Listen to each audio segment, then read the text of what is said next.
বুঝেছি। এত সময় পরে এবার বললাম যে তুমি কার কথা বলতে চাইছো? আরে তুমি তো আমার প্রভুর কথা বলছো। ঘোল খেয়ে ঘোলে দাম দিতে পারে, কিন্তু জানওয়ালা সে যেমন তোমায় দাম দিতে পারেনি, আমরা তারই সঙ্গী গো। আমরা কড়ি খাই পাবো, আমাদের কাছে কোনো চুরি নাই। যেই না বলা আছে দেখেছো, তাহলে ওই ছাড়া মিথ্যে কথা বললো না না না, কোনোদিন তার ভালো হবে না, কখনো ভালো হবে না। গলা কিন্তু মা একা মুখে বলছে আর ভান্ড গোছাচ্ছে আর চিন্তা করছে আজকের দিনটা গেছে আর আজকে বিক্রি করব না, এবার ঘরে চলে যাব। আর হাফটা কি করবে, তারা দাম দিতে পারছে না, তারা লজ্জায় পাশ কাটি চলে যায়। ওই দেখবেন চলে যাচ্ছে, ঘোলে দাম দেবে না চলে যাচ্ছে। এবার গোয়ালা যখনই বাবা বাট তুলতে যাবে, হঠাৎ বেজায় যায়। চিন্তা করছে কেন? সব থেকে বড় ভুল করেছে ঠাকুর, আমার হালকা হয়ে যায়, ভারী করে দেখি তো। তাড়াতাড়ি ছোট ভান্ডে নামিয়ে যেই না বড় ভান্ডে নজর দিয়েছে, মানে যেই ভান্ডের ঘোল সেবা করেছে, সেই ভান্ডের মধ্যে যখন নয়ন দিয়েছে, দেবা মা দেখলেন কানায় পরিপূর্ণ সর্বমঙ্গল। বাবা ফেলে রেখে ছুট যাচ্ছে গোহরে।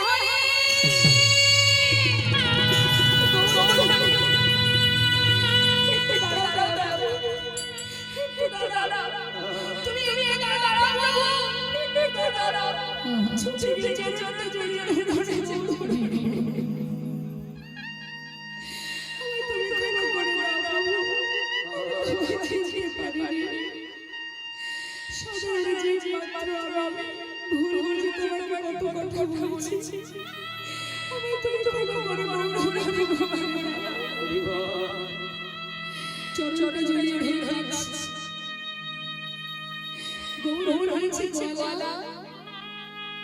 জীবনে অনেক পিছনে অনেক সময় চলে গেল, সময় গেলে আর পাবে না গোয়ালা। সত্য কথা, আমরা সর্বদা সংসারের জন্য এই মায়া এমন ভাবে ডুবে আছি, এই সংসারটা শুধুমাত্র একটা মায়া আর মোহ, আর কিছু নয়। বিচিত্র একটা নাট্যমঞ্চ, কখনো কারো পুত্র ছেলে, কখনো কারো স্বামী হলে, কখনো কারো পিতা হলে, এই তো চলছে যাত্রা। অভিনয় মঞ্চ, সংসার জীবনটা একটা বিচিত্র নাট্যমঞ্চ। অভিনয় যেদিন শেষ হবে, সংসারের খেলা পরিত্যাগ করে আমাদের আপন ঘরে ফিরতে হবে। তাই কৃষ্ণ ভজনের সময়টুকু যদি হেলায় নষ্ট হয়ে যায়, কৃষ্ণ বলা যদি না হয়, 84 লক্ষ যদি ভ্রমণ করে এই মানব দেহটা পাওয়া আবার অপেক্ষা করতে হবে। এক জন্মে না হোক জন্ম যদি একটু করে আমরা প্রয়াস করি, একদিন গোবিন্দের কৃপা পাবো। কিন্তু যদি হেলায় চলে যায় সময়, অর্থের পিছনে ছুটি কৃষ্ণ বলা হলো না, মায়ার সংসারের মধ্যে থেকে কৃষ্ণ বলা হলো না, দেখবেন অনেকে বলে ভগবানের নাম করবার সময় কোথায়। শ্রীমতী রাধারানী যিনি বাদিনীর ঘরে থেকে রন্ধন করেছেন, কর্ম করেছেন, সবই করেছেন, কিন্তু তার মনটা ছিল কোথায়? সদা সর্বদা কৃষ্ণের কাছে। ঠিক তুমিও তাই করো। আজ রাধারানী আমাদের তো জীবকে শিক্ষা দিলেন, আমি যেমন সংসার করছি তোমরাও করো, কিন্তু সংসারের মধ্যে দিয়েও ভগবানের নাম করা যায়। কর্ম করো, অর্থ উপার্জন করো, ছেলে ভবিষ্যৎ করো, কিন্তু মনটা দিয়ে দাও গোবিন্দ চরণে। আর কিছু নয়, এই মনটা তার চরণে সঁপে দাও, তাকে সঙ্গে করে নিয়ে জীবন অতিবাহিত করো। তাই আজ গোয়ালা চরণ ধরে কাঁদছি, প্রভুর চরণ ধরে ক্ষমা করো বলে প্রভু আশীর্বাদ করে গোয়ালাকে বিদায় দিয়ে এবার ভক্তগণকে নিয়ে প্রভু বললেন, চলো ভক্ত নানা গ্রামে ঘুরি গড়া আইলাম পূর্বস্থলে নানা গ্রামে ঘুরি গড়া আইলাম পূর্বস্থলে নানা গ্রামে ঘুরি গড়া আইলাম পূর্বস্থলে। এটা কোথায় এলাম?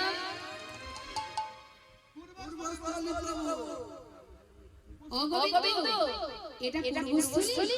বাবা যা আর কোথাও যাব না। শোনো গোবিন্দ, বেশ কিছুদিন ধরে যাত্রা করেছি, এখনো কোনো কিছু খাওয়া হয়নি, তা তুমি এখানে সেবার ব্যবস্থা করো। কেমন? আমরা সবাই এখানে প্রসাদ পাবো। গোবিন্দ সেই কথা শুনে চিন্তা করছে মা, তাই তো প্রভু তুমি বলে খালাস, সেবার ব্যবস্থা করো, কিন্তু এত ভক্তের সেবার ব্যবস্থা আমি একা কি করে করব? আহা, যার মতো সেই হবে বাবা। প্রভু যখন পূর্বস্থলীতে পা রেখেছেন, সেই খবর পৌঁছে গেছে নবদ্বীপে।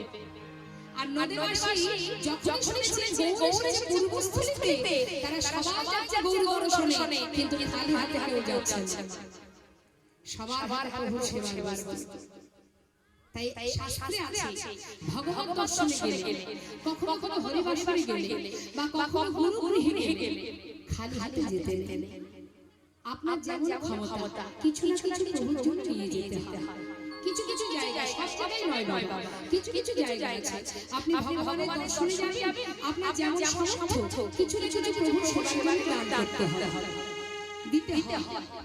আপনি যখন একটা বাচ্চার অন্নপ্রাশনে যান, প্রথম যখন বাচ্চার বদনটা দর্শন করেন, খালি হাতে কি যান? ঠিক তেমন যখন আপনি গুরু গৃহে যাবেন, তেমন গুরু সেবার জন্য আপনার যেমন সামর্থ্য কিছু না কিছু আপনি নিয়ে যাবেন। ঠিক তেমন ভগবান দর্শনে আসছেন নদেবাসী, কেউ খালি হাতে নয়, সবার প্রভু সেবার বস্তু, যার যেমন ক্ষমতা। আনন্দে খাওয়ালো সবে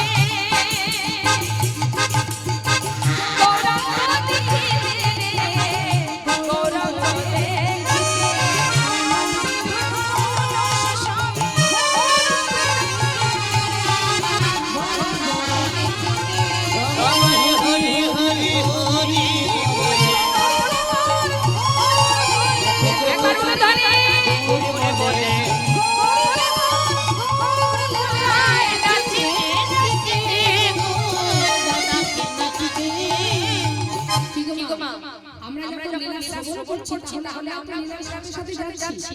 হ্যাঁ, এখন আমাদের কাজ কি?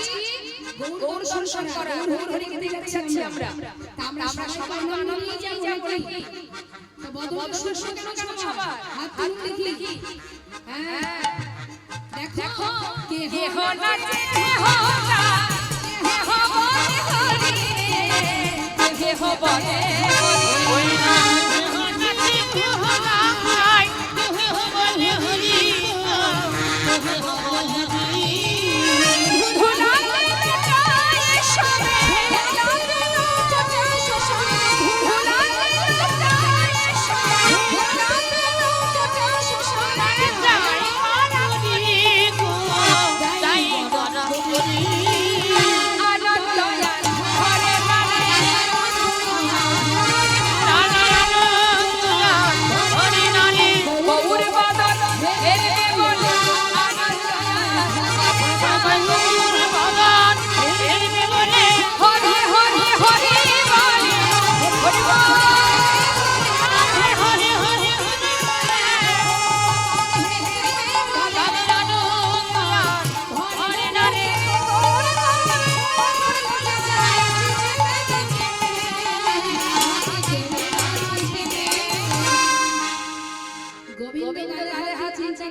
সকল ভক্তের সেবার ব্যবস্থা আমি কি করে করব? খুব চিন্তা করে বসে শাস্ত্রে বলেন ভাবছো বসে চলে তুমি ভাববে, যার ভাবনা সেই হবে তুমি ভাবো তাকে। এই যে খুব চিন্তা করে গেছে তাই না? হ্যাঁ, কি করে কি হবে তাই না? চেয়ে দেখো কত ভক্ত, কেউ খালি হাতে আসছে না, সবার হাতে সেবার বস্তু। আর চিন্তা নেই তো, তাহলে যা দেরি না করে এবার তো রন্ধনটা করো। এবার রন্ধন হলো বাবা, রন্ধনের পর সবার আগে প্রভুর সেবা হলো। গৌর হরি যেই সেবা হয়ে গেল, গৌর হরি তাড়াতাড়ি করে আচমন করে এবার গোবিন্দ ঘোষের সামনে হাত বাড়িয়েছে, গোবিন্দ দাও। যেই হাত বাড়িয়েছে গোবিন্দ ঘোষ বলছে, প্রভু তোমার আবার কি চাই? জানো না? আমি জানি না। বলো কি চাই? এমনি নিয়ে নেব। আচ্ছা সত্যি দেখছি তুমি জানো না? ও গোবিন্দ, আমার যে কি মুখশুদ্ধি চাই। মুখশুদ্ধি?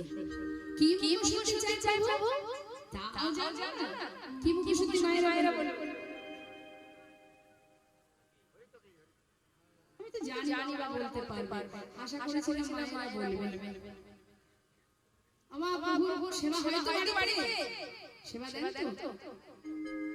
একটু মাথাটা না হলে ভাব বাড়ি আছে আপনারা। এখানে আছে না বাড়ি আছে? সেবা দেন বাড়িতে, ভগবানের সেবা হয় তো?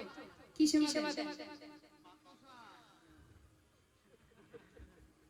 না মায়েরা বলো তো কি সেবা দেন বাড়িতে? নকুলদানা? ওই নকুলদানা পাওয়া যায়? যাক, কি শুধু নকুলদানা দেন নাকি? কটা করে দেন?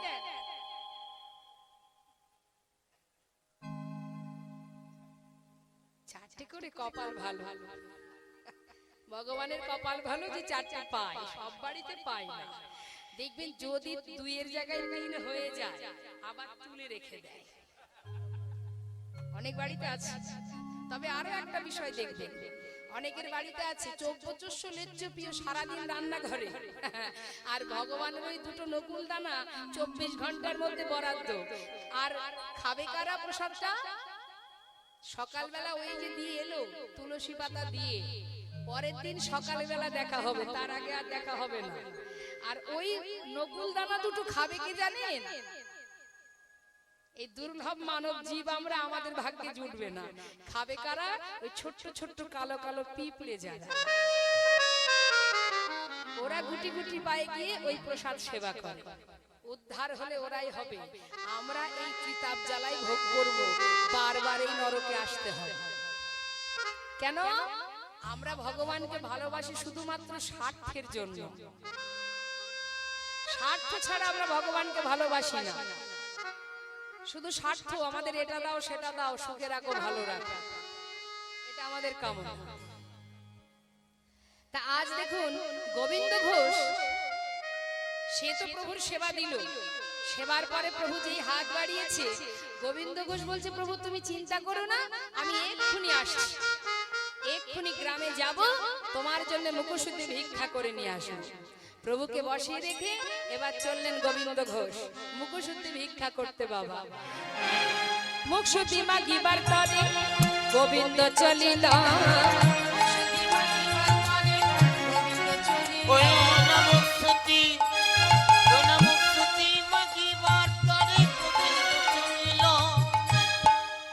গ্রামের মধ্যে গিয়ে কি বলছে? মুখশুদ্ধি দাও না মরে, মুখশুদ্ধি দাও না মরে, মুখশুদ্ধি দাও না মরে, মহাপ্রভুর সেবার তরে মুখশুদ্ধি দাও না মরে, দুইটি হরিত কি মাগিয়া লইল, হরিত কি মাগিয়া লইল। দুটো হরিতকে ভিক্ষা করেছে মা, ভিক্ষা করে আবার ছুটতে ছুটতে ফিরে আসে। কিছুটা পথ আসার পর গোবিন্দ ঘোষ আর চলতে পারছে না, হাঁপিয়ে উঠেছে বাবা। তাই একটা গাছের গোড়ায় বসে বিশ্রাম করছে, আর কিছু সময় পর মনে মনে চিন্তা করছে, তাই তো প্রভু আজকে যেমন মুখশুদ্ধি চাইলেন, কাল না জানি আবার কোথায় গিয়ে বলবে গোবিন্দ মুখশুদ্ধি দাও। আজ আমাকে এতটা পথ যেতে হলো, 6 ক্রোশ, কাল যদি আরো বেশি যেতে হয়, তার থেকে একটা কাজ করি। প্রভু তো আর জানছে না আমি কি করে কি করছি, একটা আমার কাছে থাক, কাল প্রভু যেই চাইবে সেই দিয়ে দেব, আজ একটা তুলে রাখি। সঞ্চয় করে রাখলেন বাবা, এটাই হলো অপরাধ। সে মনে মনে ভাবছে কি প্রভু তো আর জানছে না, তো যিনি এখানে আছেন তার কিছু জানতে বাকি থাকে বাবা, যিনি এখানে বসে আছেন তার কিছু জানতে বাকি থাকে না মা। এখন ওই যে সঞ্চয় করে রাখলেন, এটাই কিন্তু তার অপরাধ। আর এর জন্যই কিন্তু প্রভু গোবিন্দ ঘোষকে ত্যাগ করেছিলেন। তার একটা প্রমাণ আপনার